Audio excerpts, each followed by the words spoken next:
Morning, guys. Hope everybody's good. We'll just kind of recap from last week. Obviously talked after the game and, was pleased with the win. And like any first game, we have, tons of things to clean up. Obviously good to get a win under our belt and then get ready for this next opponent. Obviously, we know we've got a huge challenge going to Miami. I think they're kind of like us with a lot of returning guys. They also went out and got a bunch of transfers, got a new offensive coordinator, kind of it's that, and I know I'll get asked about this, but it's the thought of, what does a first game do versus really not knowing what your opponent's going to come out in. I think, there's probably positives and negatives for both sides of that, which we've talked about. But, we've had a really good week of practice up to this point. And, just keeping our days straight when we go Thursday to Thursday, knowing what that looks like as far as our preparation. But really proud of the guys right now and really looking for a good trip and getting ready to go. Still in the process. Okay. So questions. Yeah, Coach, this is Jared. So based on what you've seen so far on film from Miami, what are some of the things that they do well? Yeah, so just as always, very, very talented, long, fast. I'll start with the defense. Obviously, you've got a head coach who's defensive minded, so those guys are going to be good. They've kind of gone to their traditional 4 down front. Just tons of talent over there. Their secondary is really long, and they do a good job of mixing up man and zone. Special teams, they've got some really talented kickers. And of course, you understand with those athletes, their coverage teams are really good. I think the offense is where we're going to see the biggest change. I know they probably, in their standards, felt like they struggled last year. They went out and got the big transfer, Derek King, who is a running back quarterback, I say. This is a guy that can really throw it, but also has got running back type speed and legs. And to go with some other transfers, they've got some looks like young freshman running backs, just from what I read. Obviously, we don't have anything to go on. And then, of course, I know Coach Lashley pretty well. Super fast tempo. Probably, I think they were third in the country in the number of reps they got last year at SMU. So, that's something we've got to be ready for.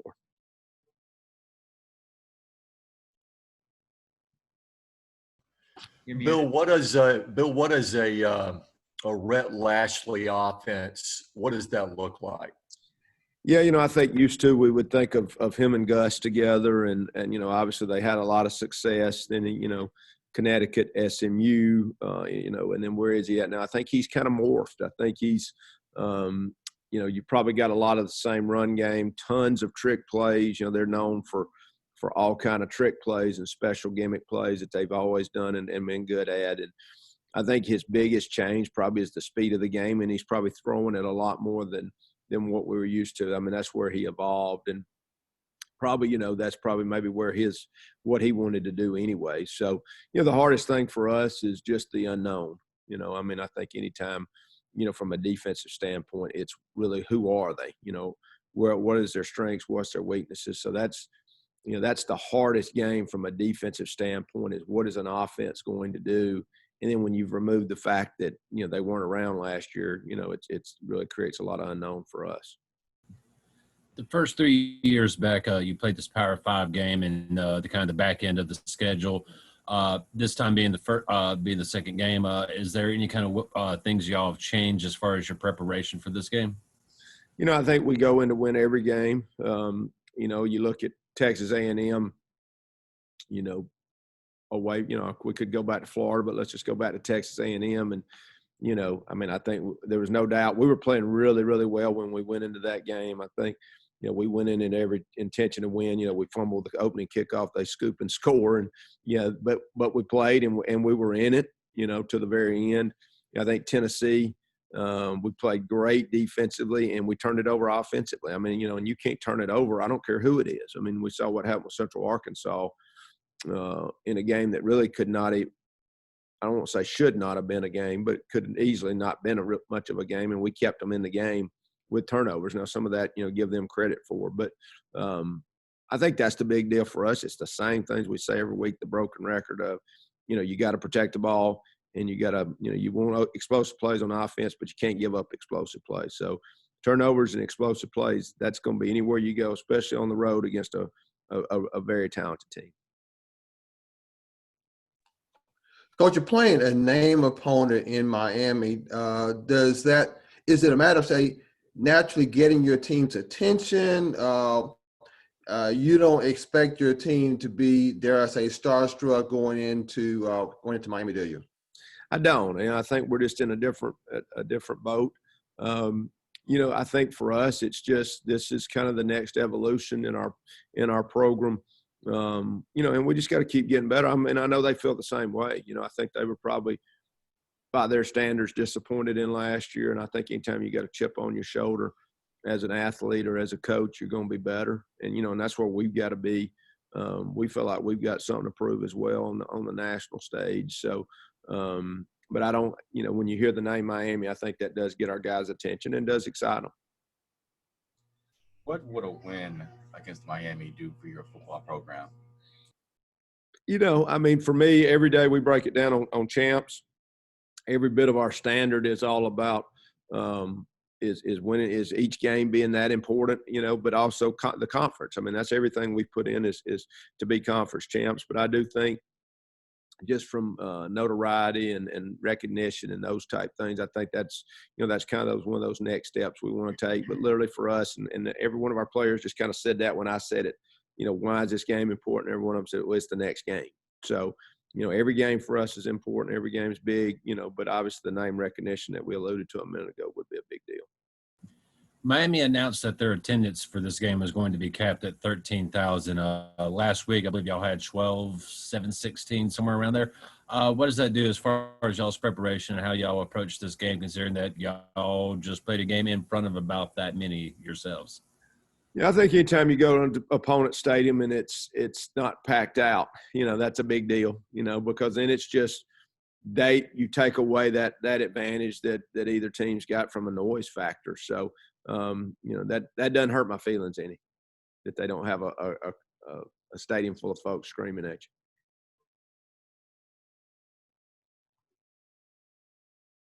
you. Good. Any other questions for Coach?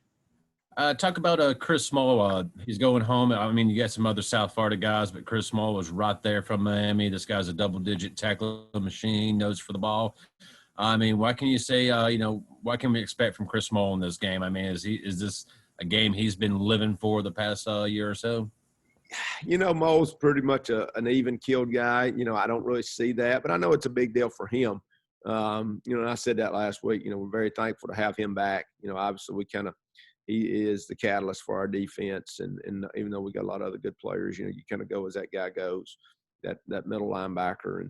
And I think it is, no doubt, it's going to be a big deal. He said, obviously he's going to have a lot of family there, and we got a bunch of other guys that are from that area as well. I think it's a big deal anytime you can go play in front of the home folks.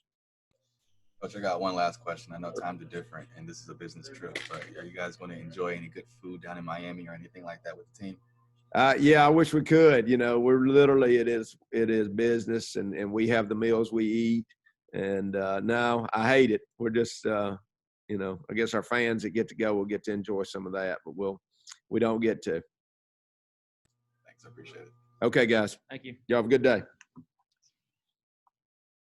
All right, we'll move right tackle Sydney Wells to the computer. UAB had 459 yards of total offense. Didn't give up a sack, had 233 yards on the ground against Central Arkansas. So with that, I'll let Sydney, you guys can just ask questions right now. Good morning. Morning, Sydney. You guys got a game under your belt, but now you go down to Miami.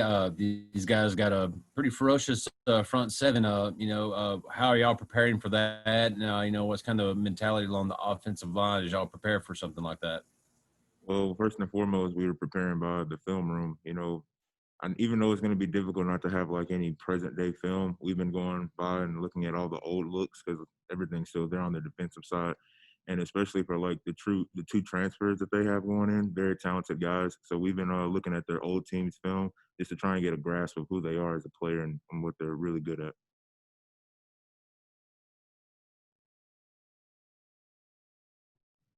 Speaking of those two transfers, when you look at the film from their past schools, what do they do well? What are some of their strengths that you're keying in on? Both of them are very good pass rushers. For me, I know I'm going to have to be able to take, just take the better angle of the fundamentals, really, because they do everything really well, especially pass rushing. So just me trying to analyze and trying to get a jump on what their tendencies are, pretty much. It's kind of a new thing with capacity crowds this year. They've got capped 13,000. Y'all just played in front of 13,000. As an offensive line, how do y'all kind of feel about that? As far as the communication, it's not going to be as loud as it probably normally would. For us, it's kind of, I want to say it's just another game when you put it at that, pretty much. Because I mean, like you said, the capacity is going to be the same, so it's just another game in that terms of preparation for us. So communication, we should be pretty fine with that. Sydney, what was your biggest takeaway from the offensive performance Thursday? The biggest takeaway that I got was the fact that, when they made plays, when Central Arkansas made plays, we all still gelled together. At one point it was 28-7, then it came to 28-21. And we stuck together no matter what the situation was. We had a couple of turnovers, but we were able to overcome that by just keep playing and chipping away.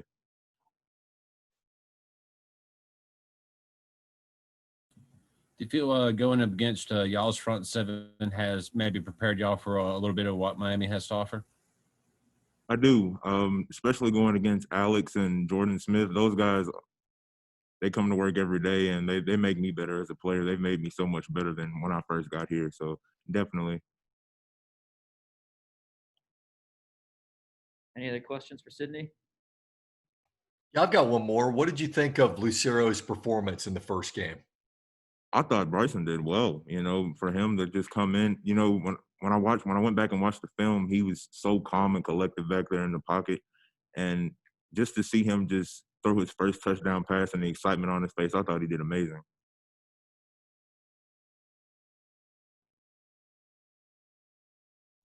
All right. Thank you, Sydney. Thank you all so much.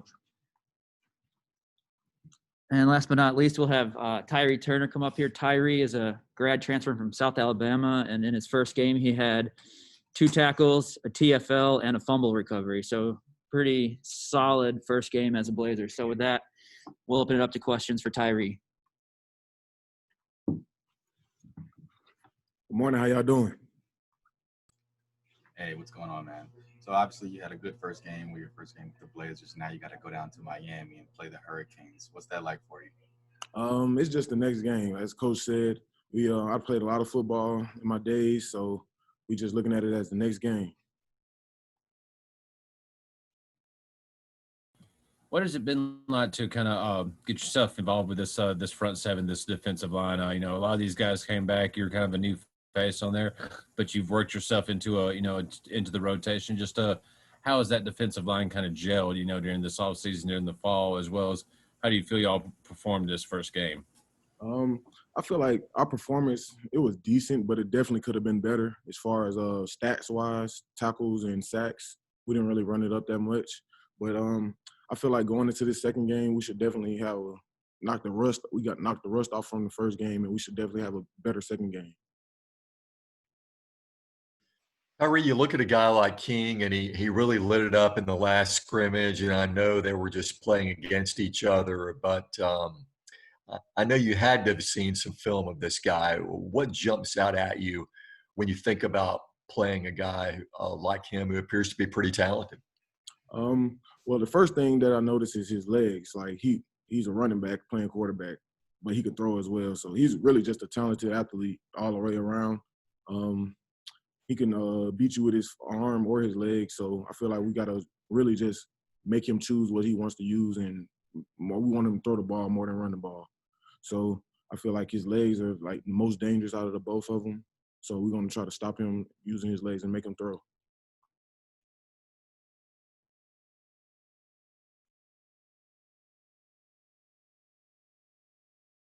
And what was your biggest takeaway from the defensive performance? I mean, you look at it on the surface and you go, "Why they gave up 35 points," but really the defense played a lot better than the score indicated, right?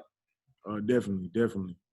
I mean, at the end of the game, everyone. I mean, a win is a win, so everyone is like happy about that. But you could just feel the demeanor on everyone that it really wasn't our standard of playing. So everyone was. I mean, it was a win, but the I guess the aura in the locker room was a little off because everybody expected to do a little better than what they did. But going into this next game, we definitely feel like we're gonna knock all the mistakes off from week 1 to week 2. Biggest improvement. Any other questions for Tyree? All right. Thank you, Tyree. Appreciate it. Thanks, man. Appreciate it.